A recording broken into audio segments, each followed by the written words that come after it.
I invite you now to turn in your Bibles to the book of Jeremiah, chapter 38, and I'll be reading verses 14 through 20.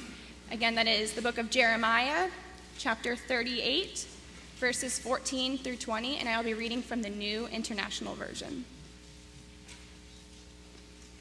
Then King Zedekiah sent for Jeremiah, the prophet, and had him brought to the third entrance to the temple of the Lord.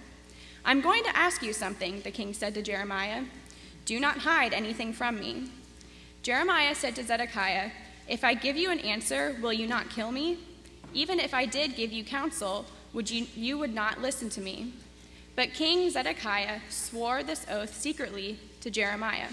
"As surely as the Lord lives, who has given us breath, I will neither kill you nor hand you over to those who are seeking your life." Then Jeremiah said to Zedekiah, "This is what the Lord God Almighty, the God of Israel, says. If you surrender to the officers of the king of Babylon, your life will be spared, and this city will not be burned down. You and your family will live. But if you will not surrender to the officers of the king of Babylon, this city will be handed over to the Babylonians, and they will burn it down. You yourself will not escape from their hands."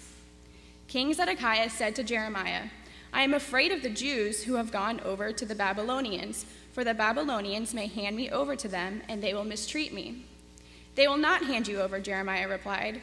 "Obey the Lord by doing what I tell you. Then it will go well with you, and your life will be spared." May the Lord bless the reading of his word.